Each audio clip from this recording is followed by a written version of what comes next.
तो इस रिपोर्ट को देखते हैं। यहाँ पे है global CO2 emission, fossil fuel and cement production. तो यहाँ देखिए 2019 में इतना है, नेचुरल गैस से, क्रूड ऑयल से एंड कोल से सबसे ज़्यादा है, फिर crude oil and natural gas है। सो ये वर्ल्ड इकोनॉमिक फोरम का सस्टेनेबल डेवलपमेंट एक पेज यहाँ देखिए।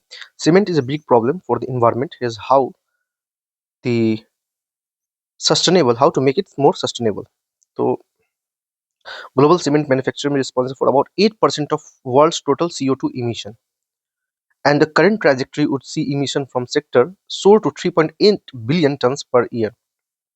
So it's been said that if the cement industry were a country, it would be the world's third and fourth largest emitter of carbon dioxide. If अगर इसे एक country की तरह हम लोग देखते हैं तो so global cement manufacturing produced 1.6 billion metric tons of CO2 in 2022. The latest year for which there are figures that's about 8% of world's total CO2 emission. Reducing the amount of carbon emitted by cement production is critical to achieving global climate target. अब यहाँ देखिए, cutting the clinker. Clinker is the primary component of cement and extremely carbon intensive, making up to 90% of overall emission from cement. So replacing clinker with supplementary cementitious material that are less carbon intensive directly tackles process related emission. But no existing commercialized solution exists that can completely replace this clinker at a scale. अब यहाँ देखिए, replacing limestone. The heating of limestone to produce clinker accounts for 50% of emission in cement production. So alternatives chemistries and processes that replace limestone from the clinker production process provide a significant way to cut emission. So US company Brimstone have developed process to make cement from carbon-free calcium silicate rocks. Third है fuel switching and electrification. Fuel switching and electrification are critical to lowering energy related emission. जैसे कि हमारा अभी railway में दिखा जाता है, हर जगह इलेक्ट्रिक रेलवे स्टार्ट किया गया। क्यों? क्योंकि हम लोग रिप्लेस करें कोल को, तो कार्बन डाइऑक्साइड इमिशन कम हो। नाउ कैप्चरिंग कार्बन टेक्निक भी एक आता है। उसके बाद नेट जीरो सीमेंट प्रोडक्शन है, जो कि at last year COP28 Dubai में बोला गया, agree to launch the cement and concrete breakthrough initiative. तो वो देखने के बाद हम लोग अपने क्वेश्चन पे आते हैं। यहाँ देखिए, ये क्वेश्चन पूछा है, studies indicate that carbon dioxide emission from cement industry account more than 5% of global carbon emission. ये करेक्ट है। Silica bearing clay is mixed with limestone while manufacturing cement, ये भी करेक्ट है। Limestone is converted into lime during clinker production for cement manufacturing, तो ये भी correct है। तो इसका आंसर है A, both 1, 2 and 3 statement are correct and both of them explain statement 1। अब ये टॉपिक है COP28 का। यहाँ देख सकते हैं क्लाइमेट चेंज कॉन्फ्रेंस, जो कि UAE दुबई में हेल्ड हुआ था। एंड यहाँ देखते हैं ऑफिशियल साइट पे क्या लिखा गया है। तो COP28 this is in Dubai was the biggest of its kind, about 85,000 participant including more than 150 heads of state government, this all participated. Now, COP28 was particularly momentous as it marked the conclusion of the first global stock take of world's effort to address climate change under the Paris Agreement. Having shown that progress was too slow across all the areas of climate action, from reducing greenhouse gas emission to strengthening resilience to a changing climate to getting the financial and technological support to vulnerable nations. अब यहाँ देखिए, this includes call on government to speed up the transition away from fossil fuel to renewables such as wind, solar power in their next round. Key highlights दिखते हैं, signaling the beginning of the end for the fossil fuel era, close with agreement that signals the beginning of the end, the fossil fuel era, new funding for loss and damage, enhancing global efforts to strengthen resilience, global goal on adaptation, linking climate action with nature conservation, make up triple planetary crisis, ramming up a practical climate solution, and looking ahead enhanced transparency network. हम लोग India का जो official statement है उसको देखते हैं, India ने क्या बोला। तो Bhupendra Yadav present India's national statement Dubai and reaffirmed India's commitment underlined by PM Modi to work together for common objective of a greener planet. One family, one earth, and we share our one future. He said India has been the forefront of supporting action-oriented steps at global level in response to climate change. We have always held the view that the people and the planet are inseparable and that human well-being and nature are interestingly linked. In our endeavor to decouple economic growth from greenhouse gas emission, India has successfully reduced the emission intensity vis-a-vis GDP by 33% between 5 to 19. thus achieving the initial NDC target for 2030. So 11 years ahead of the scheduled time, India has also achieved 40% of electric installed capacity through non-fossil fuel resources, 9 years ahead of the target 2030. Between 2017-23, India has added around 100 gigawatt of installed electric capacity, of which around 80% is attributed to non-fossil fuel based. We have therefore visited NDC upward, indicating our deep commitment. हम इस mint के इस news पे आते हैं। यहाँ देख सकते हैं, India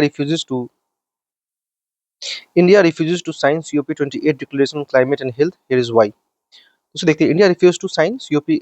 ठीक है, ये पीटीआई का न्यूज़ है। Report state that India cited the lack of practicality in curbing greenhouse gas use for cooling in health sector as the reason. India has said that it would not be possible to fulfill the same within a short term. The Health Day did not see any participation from India Health Ministry delegation, even though India extended support to ministerial hosted by COP28 presidency. The declaration calls for climate action to achieve benefits for health from deep, rapid, and sustained reduction in greenhouse gas emission, including from just transition, lower pollution, active mobility, shift from sustainable diets.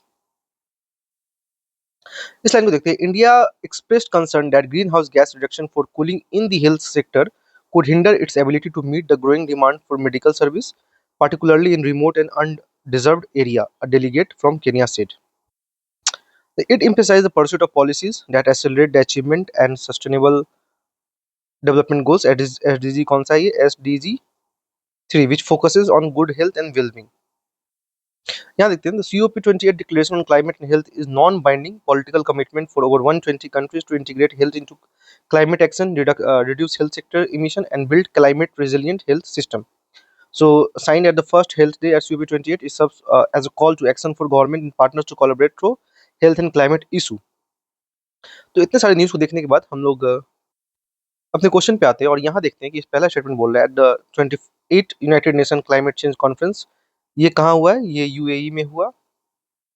India different from signing the declaration on climate and health, तो ये हम लोग देखा, ये सही है। Now COP28 declaration on climate and health is binding declaration. क्या ये बाइंडिंग है?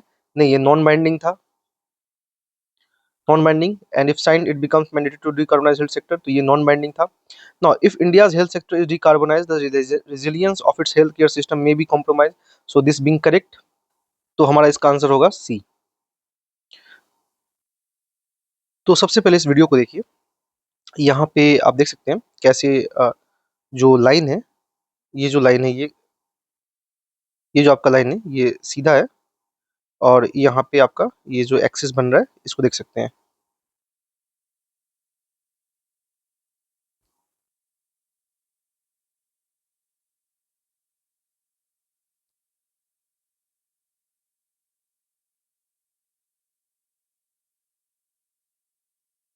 अब इस कॉन्सेप्ट को समझते हैं कि अगर हमारा जो पोलर आइस है, ये जो पोलर आइस है, अगर ये मेल्ट होता है, तो वाटर लेवल जो होता है वो अपने आप को बैलेंस करेगा और ये इक्वेटर की तरफ फ्लो करेगा। तो वाटर जो यहाँ का हमारा जो वाटर है, मान लीजिए बोलते हैं कि आइलैंड सब जो वो डूब जाएगा, जैसे मॉरिशस हो गया, मालदीव्स हो गया, आगे के दिनों में डूब सकते हैं। वो किसके वजह से हो रहा है? क्योंकि पोलर जो एरिया है वो मेल्ट हो रहा है, and that water will flow eventually flow towards equator. तो ये जो कॉन्सेप्ट है, flow towards equator, is correct, shifting the earth mass and causing the planet rotation to slow down, making days longer. तो हम लोग यहाँ समझते हैं what happens as the ice melts. तो सबसे पहले देखिए, मास moves to equator as polar ice melts, the water moves away from poles and flow towards equatorial region due to gravity। तो ये देखिए, due to gravity and earth's rotation slows the shift of mass to equator, increases the earth moment of inertia according to principle of conservation of angular momentum। तो ये जो हम लोग का rotation का जो स्पीड है वो स्लो हो जाएगा। Now days gets longer, decrease in earth's rotational speed means the period at the time the length of day will increase। तो हमारा जो दिन होगा वो बड़ा होगा, 24 घंटा से हो सकता है 12 घंटा का जो होता है वो 14 घंटा का या 15 घंटा का आगे बढ़ सकता है। This effect is very gradual but measurable. Time keeping is affected, the slowing of earth rotation may necessitate the negative leap second where second is subtracted from UTC। change could affect the computer system that rely on precise time keeping। अब हमारे पास एक और topic है जो है the impact of फ्लेयर्स। तो ये solar flares जो होते हैं एक्चुअली क्या होता है, produce high energy particles and radiation dangerous that are dangerous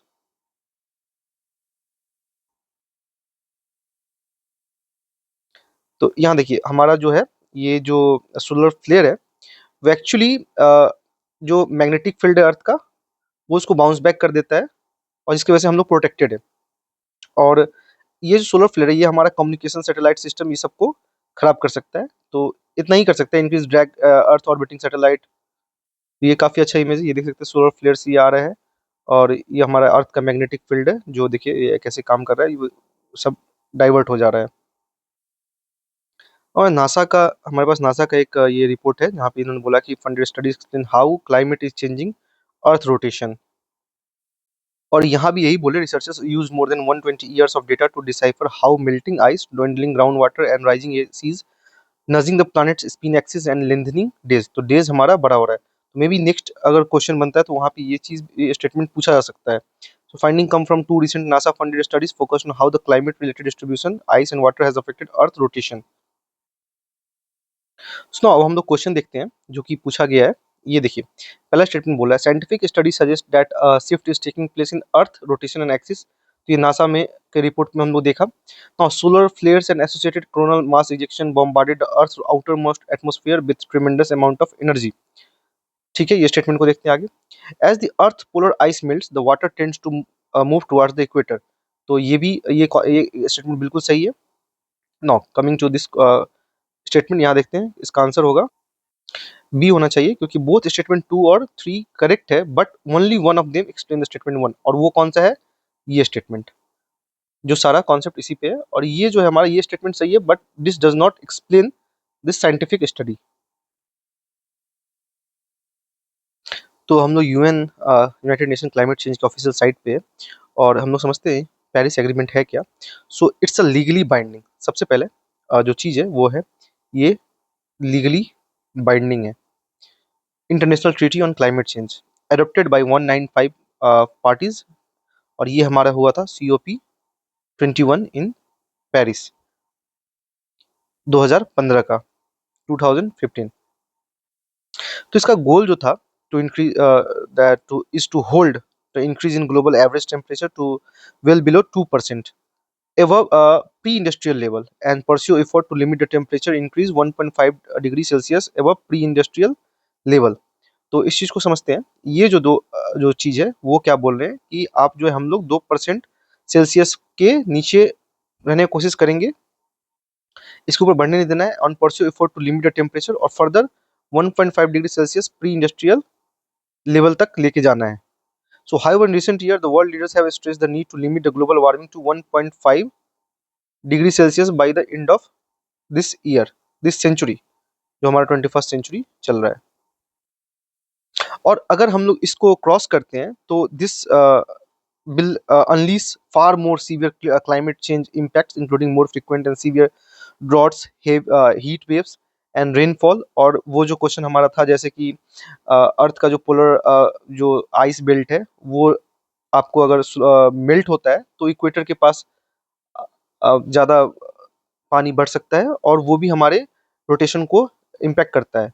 तो ये सारा चीज इंटर रिलेटेड है। To limit global warming to 1.5 degree Celsius greenhouse gas emission must keep before 2025 at least decline by 43% by 2030। So the Paris Agreement is a landmark in the multilateral climate change process because for first time a binding agreement bring all nations together to combat climate change and adapt to its effect। तो यहीं से हमारा nationally determined contribution जो NDC का जो गोल है वो निकल कर आता है, और इसको इम्प्लीमेंट करने के लिए कैसे हम लोग इसको टैकल करेंगे। सारे कंट्री अपना एक NDC बनाते हैं, इंडिया का भी अपना NDC है, लॉन्ग टर्म स्ट्रेटेजी इसमें हम लोग रखा गया। और ये सब है, देख सकते हैं। तो यहाँ पे हम लोग समझते हैं कि आर्टिकल 6 है और पेरिस एग्रीमेंट का, जो कि काफ़ी न्यूज़ में था। और ये जो 6 है ये क्या बताना चाह रहा है एक्चुअली, ये रिलेटेड है हमारा, this related to part 6 provide accounting and reporting guidance for parties to use internationally transferred mitigation outcomes towards their nationally determined contribution। जो NDC जो हम लोग ने बनाया है तो उसको डील करने के लिए ये आर्टिकल 6 है कि कैसे इंटरनेशनली सारा कंट्री यूज करेगा इसे। Establish new NFCC mechanism which can be use to trade high quality carbon credit. तो ये कार्बन क्रेडिट जो हम लोग सेल ऑफ करते हैं और परचेज करते हैं, now provides opportunity for non-market based cooperation for enhancing climate action। So the groundwork for carbon market and non-market approaches laid out at COP26 in Glasgow continues to be find more tuned. So this is being done at annual meeting of ये climate change है। तो यह हमारा article 6 का थोड़ा details आप यहाँ भी देख सकते हैं, कैसे ये clean management development mechanism same Kyoto protocol जैसा ही फॉलो करेगा। और ये कार्बन क्रेडिट उसको यूज़ करने के लिए कि आप सेल ऑफ कैसे कर सकते हैं, और ये सारा नेशनली अपना डिटरमाइंड कंट्रीब्यूशन जो है उसको आप कैसे अचीव कर सकते हैं through market based and non market based approach के थ्रू। तो ये रहा। अब इस क्वेश्चन को देखते हैं। ये क्वेश्चन पूछ रहा है article 6 of Paris agreement on climate change is frequently discussed in global discussion on sustainable development and climate change. तो ये करेक्ट है। अब स्टेटमेंट 2 को देखते हैं। Article 6 of Paris agreement on climate change sets out the principle of carbon market. हाँ, ये बिल्कुल सही है। Article 6 of Paris agreement on climate change intends to promote inter country non market strategy. देखिए, non market strategy to reach out the climate target. तो ये भी correct है। तो इसका आंसर होगा both 2 and 3 are correct and both of them explain statement 1।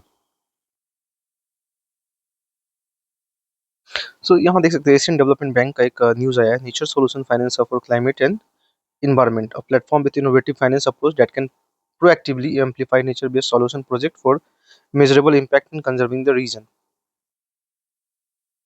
और इस क्वेश्चन को देखते हैं, विच of the following launch the nature solution finance hub for Asia and Pacific. तो ये आपका है एशियन डेवलपमेंट बैंक। पर उससे ज़्यादा हमें ये सारा ये जो बैंक है AIBB, NDB एंड IBRD। तो IBRD तो हम लोग देखा, ये वर्ल्ड बैंक ग्रुप का ही है। NBD को हम लोग अभी देखेंगे और AIBIB को थोड़ा समझने की कोशिश करते हैं। तो यहाँ एशियन इंफ्रास्ट्रक्चर इन्वेस्टमेंट बैंक का ऑफिशियल पेज पे देखते हैं। देखिए लिखा हुआ है multilateral development bank whose mission is financing infrastructure for tomorrow in Asia and beyond, infrastructure with sustainability at its core. और इन्होंने अपना ऑपरेशन कहाँ स्टार्ट किया, बीजिंग इन 2016। तो यहाँ हम लोग देख सकते हैं India is a founding member of Asian infrastructure investment bank and second largest shareholder after China. तो चाइना के बाद कौन है, इंडिया है। And largest borrower from bank consistently making it an active and key member. और 57 prospective founding member में India है, जो कि इसका था shareholder with largest shareholder after China. India plays significant role bank governance, largest borrower and active participant. India has been involved in structuring and supporting banks since its inception. So यहाँ देखिए AIB से हम लोग क्या क्या लिए, Bangalore metro rail project वहीं से फाइनेंस है, गुजरात का रोल रोड प्रोजेक्ट वहीं से फाइनेंस है, मुंबई अर्बन ट्रांसपोर्ट प्रोजेक्ट वहीं से फाइनेंस है। और पर यहाँ पे एक चाइनीज एंगल आ जाता है। वो क्या है कि जब कोविड-19 एक्टिव वो हुआ था, तो उस समय उन्होंने अपने लिए 750 मिलियन का लोन सैंक्शन करवाया। फिर उन्होंने जब गलवान वैली हुआ तो उस समय भी ये लोग 750 मिलियन का लोन करवाया। और चाइना का जो BRI प्रोजेक्ट है वो भी एशियन इंफ्रास्ट्रक्चर जो बैंक है वो भी काफ़ी वहाँ से फाइनेंस किया जाता है। तो ये देखा जाए कि चाइनीज़ इन्फ्लुएंस में आ चुका हुआ है। और जैसे कि हम लोग देख सकते हैं यहाँ पे क्या है कि वर्ल्ड बैंक पे USA का डोमिनेशन है, एशियन डेवलपमेंट बैंक में जापान का है। सो इंडिया का जो डोमिनेशन है वो देखा जाए तो हम लोग के पास उतना बड़ा कोई बैंक है नहीं जहाँ पे हम लोग अपना डोमिनेंस दिखाए। सो AIBB जहाँ पे हम लोग चाइना के बाद अपना हम लोग का जो शेयर सबसे ज़्यादा है, और हम लोग को ज़्यादा इसके साथ इंगेज रहना चाहिए और चाइना को इसका एक अपना टूल नहीं बनने देना चाहिए। तो these are the takeaway from here.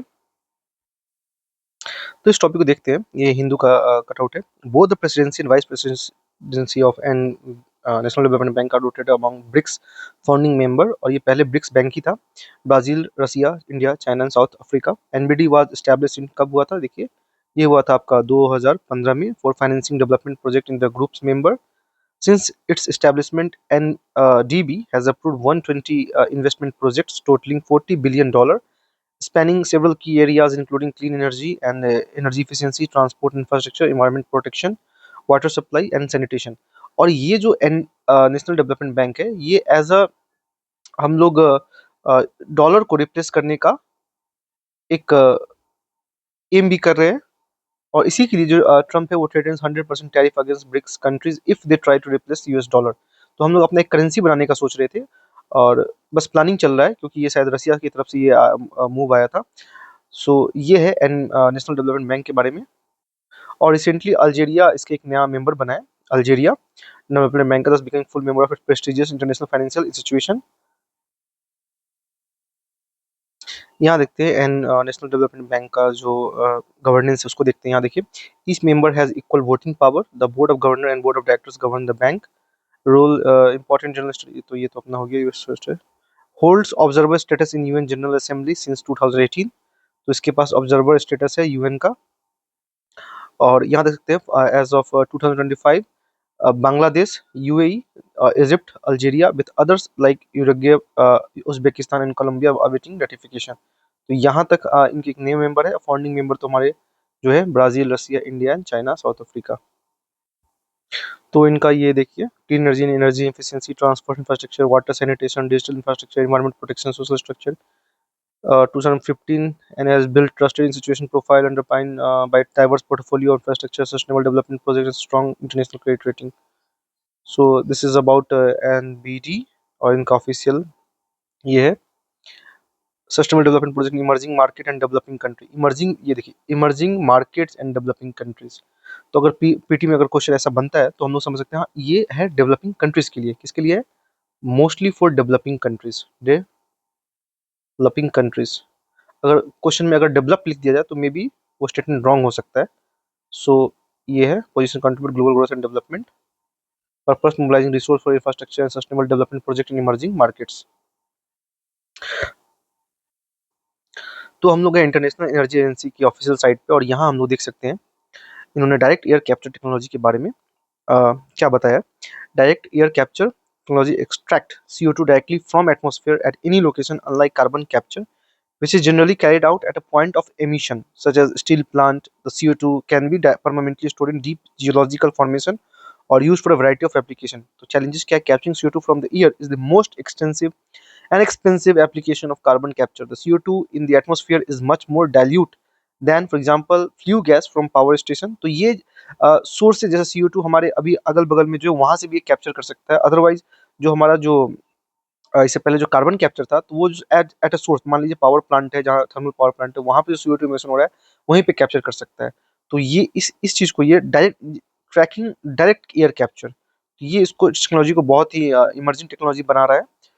और innovation in CO2 use opportunity including synthetic fuels could drive down cost and provide market for DAC. Early commercial effort to develop static aviation fuels using air capture CO2 and hydrogen have started reflecting important role that use fuel could play in the sector. अब इस चीज को हम लोग देखते हैं।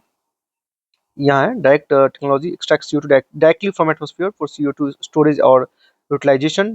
27 DAC plants have been commissioned to date worldwide, capturing almost 0.01 million ton CO2 per year.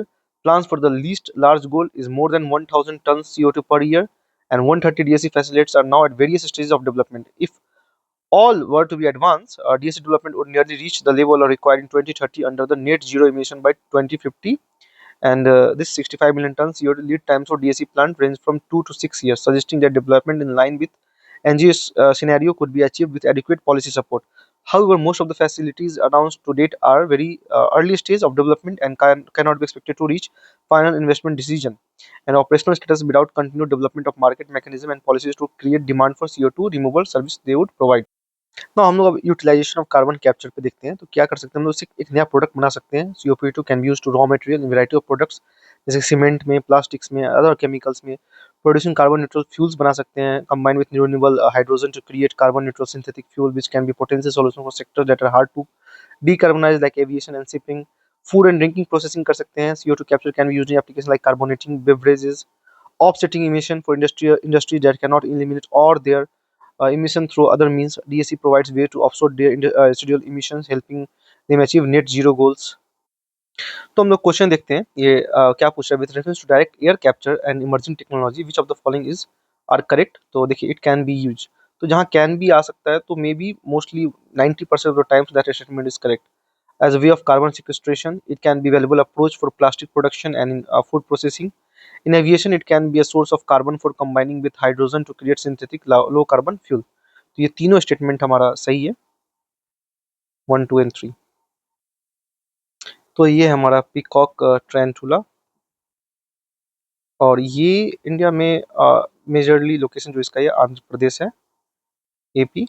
और इसका जो डाइट है वो प्राइमरली इंसेक्ट है, that's making it a carnivorous species. Conservation status क्या है? Critically endangered, CE। तो ये हो सकता है आगे के दिनों में क्वेश्चन बन सकता है कि क्या इसका स्टेटस है, IUCN स्टेटस जो है वो है CE, क्रिटिकली इंडेंजर्ड।